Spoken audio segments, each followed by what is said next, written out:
Perbedaan antara tabungan dan dana darurat, kedua hal ini sebenarnya sangat diperdebatkan baik di berbagai artikel keuangan maupun oleh para ahli keuangan. Idealnya setiap orang harus memiliki tabungan dan dana darurat, namun apakah Anda memahami perbedaan antara tabungan dan dana darurat? Mencapai dana darurat dan menabung pada tingkat yang diinginkan atau ideal tidak dapat dipungkiri bahwa dalam prakteknya sangat sulit. Di akhir bulan, kita seringkali memiliki kebutuhan tak terduga untuk menggelembungkan anggaran yang sudah kita siapkan. Tapi keduanya penting, tapi mana yang lebih penting dan mana yang bisa Anda gunakan? Kita akan melihat lebih dekat perbedaan antara tabungan dan dana darurat. Dana darurat, seperti namanya, adalah simpanan yang bisa digunakan dalam keadaan darurat. Dari penyakit tak terduga, kehilangan pekerjaan, dan keadaan hidup yang tidak terduga hingga biaya perbaikan rumah dan berbagai peralatan rumah rusak yang perlu diperbaiki. Tujuan dana darurat adalah untuk menyediakan sarana yang cukup untuk bertahan hidup setidaknya selama 3-6 bulan tanpa penghasilan. Oleh karena itu, menurut banyak ahli keuangan, dana darurat yang ideal untuk satu orang adalah 3 hingga 6 kali pengeluaran bulanan Anda. Jika Anda sudah memiliki pasangan, gandakan jumlahnya. Begitu pula jika rumah tangga tersebut memiliki 1 anak, 2 anak, dan seterusnya. Maka Anda perlu menyiapkan lebih banyak dana darurat. Dana darurat sering disebut sebagai tulang punggung yang menopang perencanaan keuangan seseorang. Jangan menggunakan dana darurat sewaktu-waktu, apalagi jika Anda tidak sedang dalam situasi darurat. Misalnya, membeli mobil baru atau membeli rumah tidak boleh dibiayai dengan dana darurat. Hal yang sama berlaku untuk biaya pelatihan. Masing-masing biaya ini harus dilunasi dengan anggaran lain. Jumlah dana darurat Anda, yang berkali-kali lipat pengeluaran bulanan Anda, bisa tampak sangat mahal dan menakutkan. Jangan khawatir, Anda dapat menyiapkan dana darurat dengan jumlah kecil pada awalnya. Mengapa dana darurat sangat diperlukan? Besarnya dana darurat tentu berbeda, tergantung dari gaya hidup dan pengeluaran setiap orang. Berapapun besarnya dana darurat yang ingin kamu tuju, berikut beberapa alasan mengapa kamu memerlukan dana darurat. 1. Jika Anda kehilangan sumber penghasilan Anda, kehilangan sumber penghasilan tidak berarti Anda akan kehilangan pekerjaan, meskipun Anda mungkin berpikir demikian. Ada banyak hal yang dapat menyebabkan Anda kehilangan pekerjaan. Misalnya, bagaimana ketika Anda terpaksa pindah ke kota yang jauh atau pulang ke rumah untuk merawat orang tua yang sakit? Atau jika perusahaan tempat Anda bekerja tiba-tiba dibeli oleh perusahaan besar lain, karyawan di PHK dan Anda termasuk yang di PHK. Contoh lain saat pekerjaan Anda paling terpukul. Situasi ini dapat terjadi pada siapa saja kapan saja. Namun dengan dana darurat, meskipun Anda tidak memiliki penghasilan, Anda tidak perlu khawatir tentang apa yang harus dilakukan dengan keuangan Anda sampai Anda menemukan pekerjaan atau sumber penghasilan baru. 2. Kesehatan yang memburuk. Tidak ada yang tahu kapan penyakit akan datang.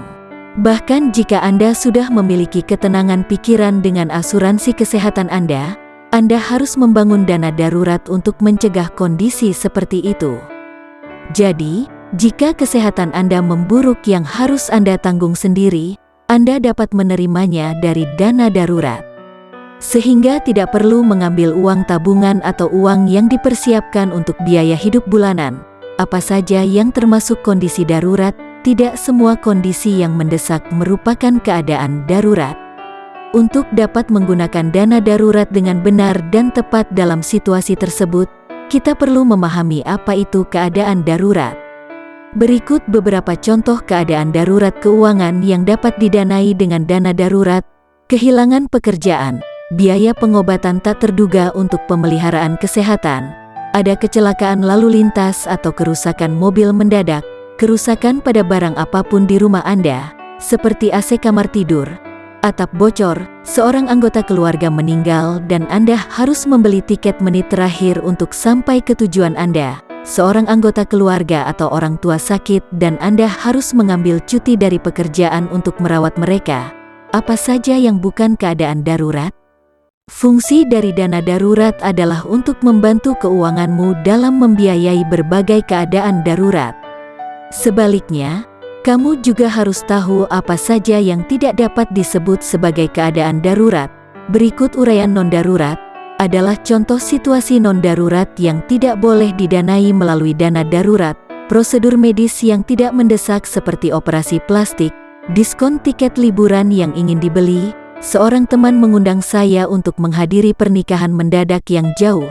Ban di mobil Anda semakin tipis dan perlu diganti. Membeli ban baru harus menjadi bagian dari anggaran Anda, bukan keadaan darurat. Tabungan. Sekarang setelah Anda memiliki pemahaman yang baik tentang dana darurat, mari kita pahami apa itu tabungan. Tidak seperti dana darurat yang disimpan hingga jumlah tertentu dan digunakan hanya dalam keadaan darurat, tabungan dapat digunakan untuk berbagai keperluan bahkan dalam situasi non-darurat.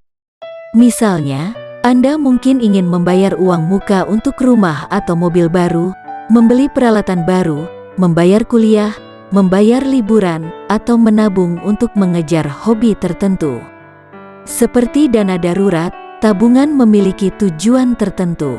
Setelah dana tabungan mencapai jumlah tertentu yang diinginkan, Anda dapat menarik dan membelanjakan uang tersebut.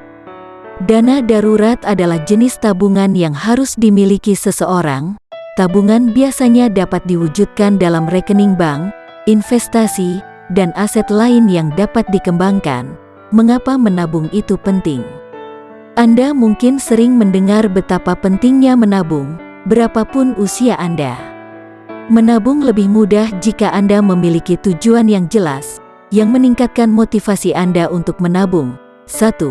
Menabung untuk dana darurat. Dana darurat berbeda dengan tabungan, tetapi dana darurat adalah bagian dari tabungan itu sendiri.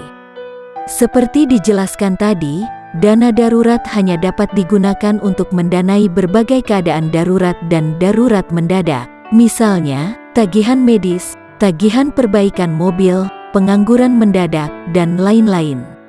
Oleh karena itu, jumlah dana darurat Anda harus menutupi biaya hidup Anda selama beberapa bulan sampai Anda menemukan pekerjaan atau sumber pendapatan baru.